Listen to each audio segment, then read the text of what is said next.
yaa rabbi amiin waa comme ni nga ko waxee rek Pape Cheikh fiche pédicure maanaam ñu gën ko xamee en français ci pisci pédicure mu nekk xeetu traitement boo xamante ne on peut dire ça soin yoo xamante ne li nit ki doon utiliser ay matériel ak yooyu ay jën léegi ñoo koy def ñu dem xoole élément bi pour gën a mën a comprendre li ñu leen indil tey lan la. benn bassin la bu am ay jën boo xamante ni client bi dafay ñëw tremper ay tànkam. On va d'abord commencer par une beauté des pieds mën na nekk beauté des pieds express, c'est-à-dire enlever les cuticules et après ñu doog ko tremper. Donc immersion bi 10 minutes lay durer maximum. L'utilité c'est que les poissons vont venir vous débarrasser de vos peaux mortes. Am na peaux mortes yoo xam ne elles ne sont pas visibles à l'œil nu. Donc c'est ça le travail en fait des poissons. On a pris l'équivalent des Gararufa qu'on a acheté ici au Sénégal et ces poissons s'appellent les cyclidés. Donc ils ont les mêmes qualités thérapeutiques et ils font le même travail que les Gararufa. Donc en fait c'est des cyclidés. Le client, s'il n'a pas beaucoup de peau morte, on ne lui conseille pas d'aller faire une pisci pédicure. Je trouve que c'est intéressant. Au début, genre maa ngi doon trembler, c'était juste le début, mais bon après j'ai trouvé que ça allait quoi, parce que c'était un peu chatouillant. Fiche pédicure, Voilà, donc ça s'appelle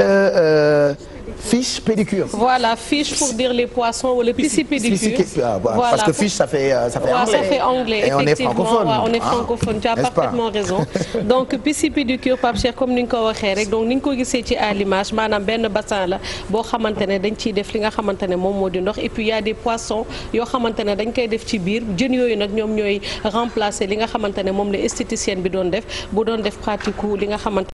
ne moom moo di pédicure bi donc ñoom lan mooy seen rôle mooy dindi lépp loo xamante ne moom moo di impureté donc nous quand on trempe les pieds bu fekkee ne da ngay def benn séance de pédicure classique traitement bi naka lay commencer mooy da ngay nettoyer tànk yi boo nettoyer tànk yi ba pare da nga koy plonger ci benn ndox dindi lépp loo xamante ne moom moo di peau morte utiliser lu ñu tubbee rab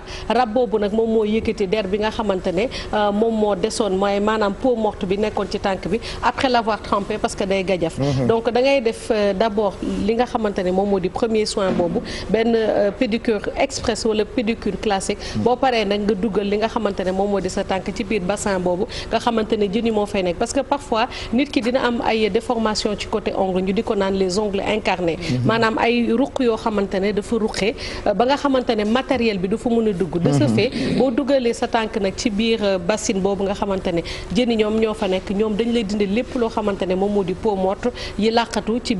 biir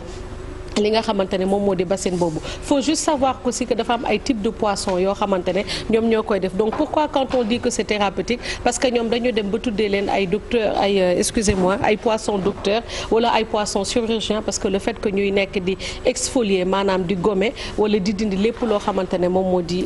impureté Dieynaba Seydou Ba donc jën boobu nag mi ngi fekk baax fee nga xamante ne moom moo di Turquie foofu la donc naka nañu trouver xamee technique boobu c'est une